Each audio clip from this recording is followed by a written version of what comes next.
tuned in to Teng Tools Muscle Garage, the home of New Zealand's toughest muscle cars, hot rods and street machines. Proudly brought to you by Teng Tools in association with Mount Shop, Maguire's and Niedercar. This week, Nitro Flashback. Karl Boniface's 2,500 horses worth of nitro-snorting nostalgia funny car. And Corvette guy Geoff Hale's collection of American icons. First up though, thanks to our mates at Maguire's, we're southward bound. We're back at the Mainland's big one, celebrating 30 years of the iconic muscle car madness. A rangiora show with just the right amount of mongrel. Madness. That's why it's called that. A lot of noise, a lot of horsepower, and a lot of fun, and it's family orientated, which is a great thing as well. I don't know of another event where you can do what we do here over a weekend, over a 4 or 5 day period. It's crazy. They've got a lot of things in one show that a lot of other shows don't have. They've got the burnout. Cruising around at night time, they allow it. It just turned out to be a perfect location. It's sort of bursting at the seams, but I don't think any well-known places, you know, it's just like the beach shop getting too big or QMU getting too big. You move them to a new location and I think they die, you know, because they're not those events anymore, you know. The 30th show and the loads that come down from the North Island, sort of a mixture of Mad Max and muscle car, you know, brilliant. There's a multitude of people just having a crack at it, you know, and that's what it's all about. There's that Kiwi ingenuity. No one's picking your car apart. Pity about that. Or nice car, but what's with the engine? You know, why would you cut that open? Why would you this? Here, people are just happy. It's like a different world down here in the South Island. And good on them. It's the way all Kiwis should be. Muscle Car Madness is a manic mashup of motoring and music over 4 days. Its home for those 30 years has been Rangiora Showgrounds, or Goon as it's affectionately referred to. It's a show quite unlike any other, attracting both top-shelf show-worthy hot rods, street machines and muscle cars, as well as what can be described as possibly the polar opposite. They're impact vehicles for vastly different reasons, but they meld together for one very memorable long weekend. Fresh from a thrash to the finish line was one of the Canterbury locals, David, and his Thunderbolt-inspired Fairlane. So yeah, this is my 1963 Ford Fairlane 500 that I brought from just a bollar down the road here. Got a 62 Fairlane, just was too nice to abuse. So I found this thing in a barn, dusted it off. Heard that they were doing a bit of a gasser event out here at Muscle Car Madness, so I decided to theme the car as an old school 60s Thunderbolt gasser. So yeah, we set to it, rebuilt the motor, and yeah, here it is. Couldn't afford the budget for a 427, so we stuck with the cool old Aussie-made 351 and went to town with that, but it fits in the hole a bit nicer without doing too much modification. It was really just an empty shell of a rusty car. It may look like it's petiteed, but she's a fresh car underneath, all new steel, and yeah, she's been a lot of hard work. Yeah, a lot of learning curves along the way. It's one of those things you take a bit of a punt when you start building it, and it just got to the point where I bring it out here thinking, oh, it might be a bit too much, and I've had nothing but guys just absolutely love it. So yeah, it's good. It's a cool feeling when you actually finally finish something and people can actually appreciate what you put into it and what it's become. Yeah. This one's built to a view, so I'm not going to play nice with this one. The other one's my cruiser. This one's the one that's going to be driven hard. And as far as auto abuse goes, nothing gets much more intense than the burnout pad. Skids have long been a staple of Muscle Car Madness. This purpose-built pad is a fairly recent development, having previously coated the showgrounds cattle yards in a couple of decades of tyre rubber. Before that, well, it all started down the road at one unsuspecting farmer's store. And they had this big, beautiful car park, and I said to him, oh, could we borrow your car park? And he said, sure, yeah, no problem at all. You know, we just didn't tell him it was for doing burnouts, you know, so the first couple of years we used that, and it was just right in the middle of town, and, you know, created lots of havoc, you know. A more purpose-built on-site option was needed. With the showgrounds also home to the AMP show, Craig set his sights upon the small cattle yards in the northwest corner. A meeting with the elderly AMP Association was in order. Started off this meeting and he said, This is Craig, he runs the car show, and he wants to build a racetrack. I said, it's not a racetrack, and tried to explain what it was, because they had no idea. They were just like blank faces. And after about 5 minutes, he says, he wants to build us a big new cattle wash. All in favour. All the hands went up. So that's how we got our first burnout pad.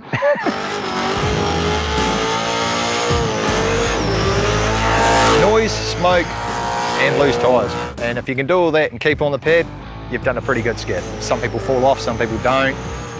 And it's just the joy of just getting around a whole bunch of people who are like-minded like you, When we all stand around and we all talk, some of us bicker and that, but at the end of the day, we're all here for the same reason, as we just love burnouts. Yeah.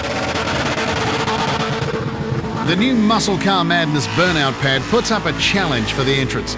The small circle makes a tight area for a big American car, and with heavy-duty steel fencing, the room for error isn't much.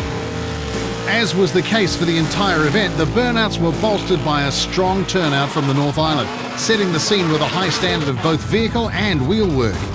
For Christchurch's Jacob Warren, the excuse to drag Shredder out of the shed was a no-brainer. It's a 57 Chevy. We built it from just nuts and bolts, really. I bought it from the other island. We came down and it was all bubble wrapped up. The front was all, heaps of it wasn't there, so it just turned into a massive task. And so we built it over 6 years. I still had another burnout car. I had my Tirana, which was going, so we built the motor first, put that into the Tirana and had a good play around with that. And then this started coming on strong, so we put it all together and had a lot of fun with it.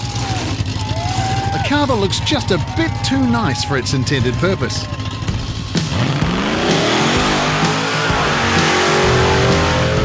I get that. I get some abuse as well. I've had a couple of people that sit there and say, I can't understand what you're doing that to a beautiful car for, but at the end of the day, I still look at it as the day it turned up, and I've put my heart and soul into it and just turned out with what it's turned out with. So we've tubbed it, so it doesn't get any steel belt over the back of it or anything like that. I haven't caught it on fire yet, thank God, but I'm assuming one of those days it might happen, but heck of a load of fun. It's a Dart 400, so we built the motor brand new, put AFRs in it, and my engine builder, Jason Fleck, he just put heaps of soul and energy into it and just made it what it was, just an angry motor. Ringiora has been the burnout scene in Christchurch for easy 24 years. It started off small, but there was always a big crowd for it, and they enjoy it. So this is, to me, is my little wee happy wee home. 30 years down, and this South Island icon shows no signs of slowing, with the goon community holding a weary promoter to ransom. The problem is, if I get rid of it, I don't think anything would be as fun and fulfilling as what we've got. And so many people, they said, if you sell it, we're not coming back to it. And they just, it's kind of a blackmail thing, really. But every year I said, this is it. That's going to be the end of it. I think I said that on the 20th, the 21st, the 25th, and it just about kills me during the year. A sacrificial lamb, really. But to see so much enjoyment from all the competitors, young and old, and it's just neat. Everyone's in their own little world. They all do their own thing. I think we've created something that people now have been to the 30th will come back for the 31st. So we'll just carry on doing it, There's, Craig and I are sort of like in our mid-60s, but the younger ones that are coming up and helping us out, it's just brilliant, So that's what we're trying to achieve, is to hand it on. Besides, Craig can't give it up anyway because he'll have to get a job.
amazing results, even at full sight.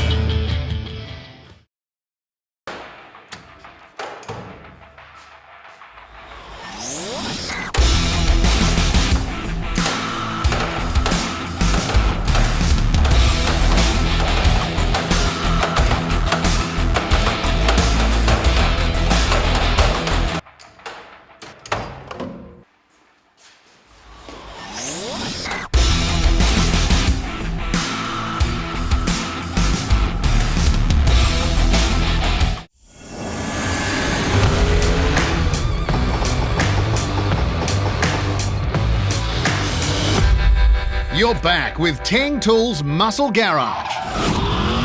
Right, thanks to our mates at Mount Shop, we're shed raiding. This week, it's the collection of Canterbury couple, Geoff and Linda.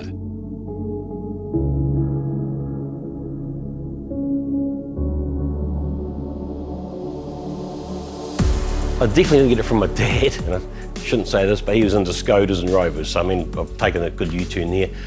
I don't know where I got it from, but just all of a sudden I'm 15 odd, I'm looking at cars, bits and pieces.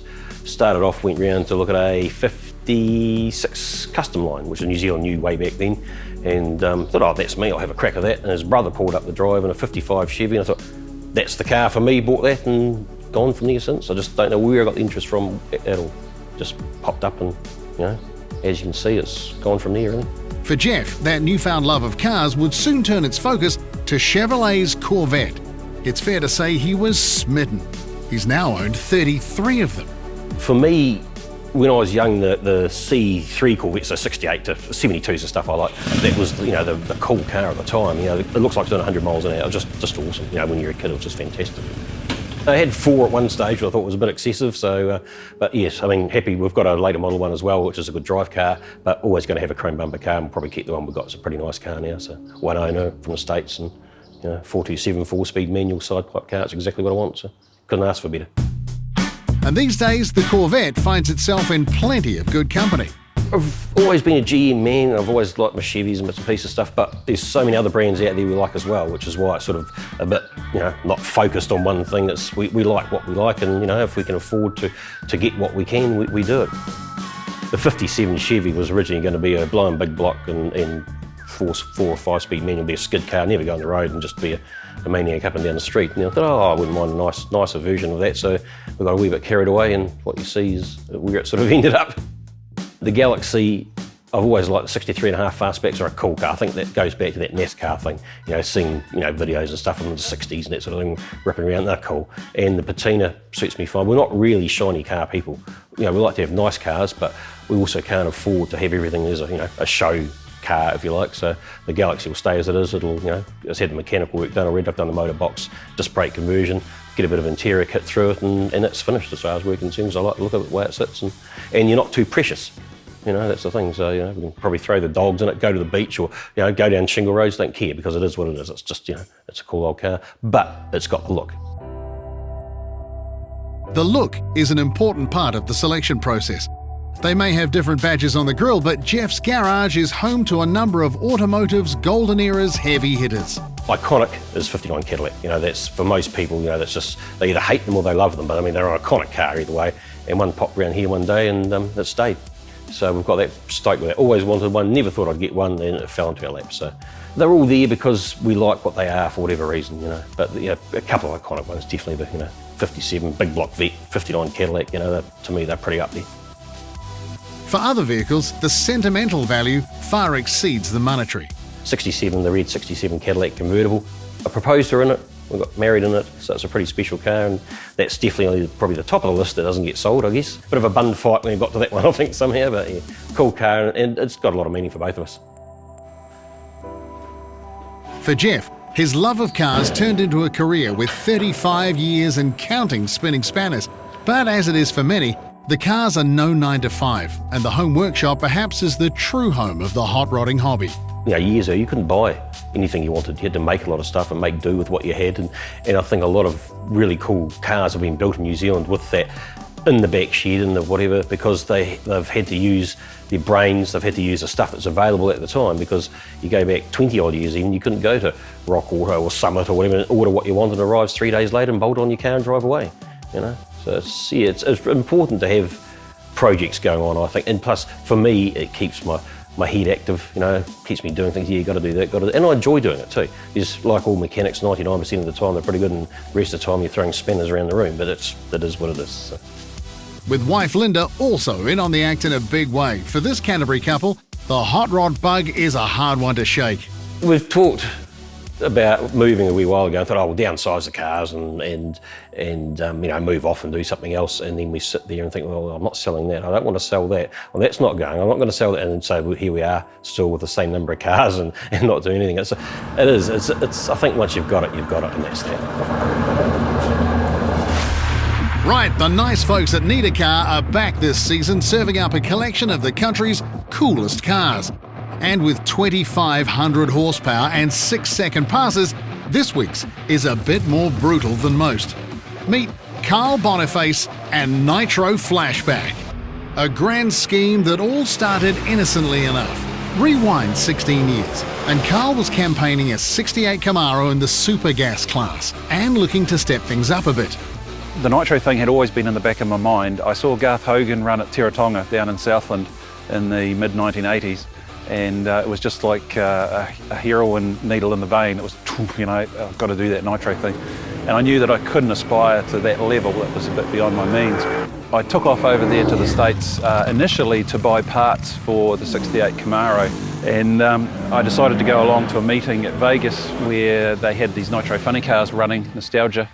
And I was there watching it and I just thought, oh my God, this is exactly what I want to be doing. Karl hit the pits and the stars further aligned. A conversation with Bob Godfrey and his crew chief Wes Close turned to a motor they had up for grabs. The price was less than the list of parts Karl had eyed up for the alcohol motor for his Camaro. The ball was rolling. So I ended up doing a deal to buy not only the original motor, which he referred to as a junker motor, and we still have it running today as the junker motor, but I bought the chassis and the race motor, the driveline, everything complete, less the body. At that stage, you couldn't just go and buy whatever type of body style that you wanted. There was two choices that were open on the market, and that was a Dodge Challenger or a Chevy Vega. And I thought, well, I'm not going to do a Dodge Challenger because I'm going to run a Chevy and I'll never hear the end of it. Stuck it on the car, shipped it out here, and been running it for 16 years and having a blast. When Nitro Flashback hit our shores, it wasn't just the body style Kiwis weren't overly familiar with. It had been 15 odd years since nitromethane had powered a pass in New Zealand. There was nothing in the rule book for running nitromethane at all, whether it be top fuel or funny car. It had one line on the page dedicated to it that said all competitors must comply with NHRA guidelines to be able to run their car. Well, that's the American standards. And rather than talk to somebody, I thought, okay, well, that's actually pretty simple. So when I had the car together, in the States before I shipped it out, managed to get it teched at Bakersfield for top fuel funny car. Told nobody, shipped the car into the country, kept it absolutely top secret. Even the local guys in the town didn't know. And then I rang up the local track at Tonga in Invercargill, probably the last place you'd expect to see something like that, and said to them, I'm going to bring my car out in the weekend. And they said, oh, that'd be great, because they're thinking of the Camaro, it's been a long time. Yeah, that's awesome. I said, well, it's a bit different. So I've got myself a Nitro funny car. And just silence. Silence on the phone. Most of the people there were looking at this thing like, what the hell is that? And we had no idea how to run it. Man, we were flying blind right from the start. Powering the Vega is a 438 cube cast iron Chevy production block. No cooling system here. It's topped with 6.7 to 1 static compression cast iron heads. Up top sits an 871 supercharger delivering 28 pounds of boost. The gearbox? A 2-speed Lenco with a centrifugal 3-plate clutch which feeds a beefy Ford 9-inch. Karl reckons the funny car is good for 2,500 horsepower, maybe a bit more. You can chalk up around 1,000 of that to the Nitro. It's old school. Karl relies solely on an oil pressure gauge to keep check on things when he's in the seat. And truth be told, he doesn't spend much time looking at it. Understandable when he's running 6-second passes at over 200 miles an hour. Their data logger? A GoPro pointing at said oil pressure gauge. So it's affected by ambient temperature. It's not just a straight physical mixture, like you don't put 20% nitro in a bucket and expect your mixture to be 20%, and it changes through the day. So you can Mix it up in the morning, test it, and in the afternoon it's 10 points difference. So it kind of sneaks up on you. And when you get up to the top end of running nitro, a few percentage of nitro can be the difference between a good hard run and torching stuff. So we've got to be vigilant on that constantly.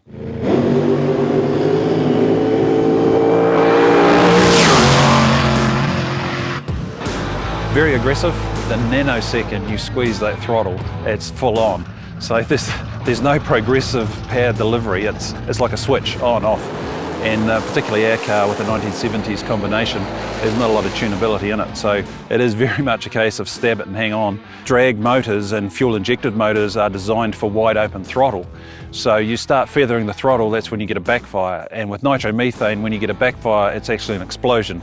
So the theory is that you hold it flat and swing on the brake as much as you can to kind of pull it straight. So sometimes you've got to lift, there's just no two ways about it, common sense prevails. But we always try to sort of hold it down, squeeze it and fight it through. It's like a wrestling match, man. You get to the other side, it's like you've been in a fight. Even away from the strip, Nitro Flashback has plenty of fans in New Zealand. You wouldn't know Karl calls Invercargill home. The car is stored up north, and Karl and his crew are very regular sights, not only at events such as the Nostalgia Drags, but also the likes of Whangamata's Beach Hop. People really respond to it. When you fire up a nitro car, it's just like a vacuum. People just come around, they can't wait to see it. And I think that really helps the sport in general, because it pulls in people who, you know, they've seen a fast car and everything, and maybe they've watched drag racing on TV, but man, you fire a nitro car, it's an assault on their senses, and they will never forget it. I love sharing it with people. We put someone in the seat every time we fire it up. I don't know how many people have been through that seat. Well over a couple of hundred people over the years have been through it. I have only sat in that car once when it was warmed up, and that was in the States when I bought it. So hopefully I've done my bit and got a few people sort of bums on seats, you know. That's what it's all about. I think everyone has a duty to do that. Teng Tools Muscle Garage was proudly brought to you by Teng Tools. Get organised. Mount Shop, undercar specialists. Maguire's, people who love cars love Maguire's. And Need a Car, the easy way to research and buy cars online.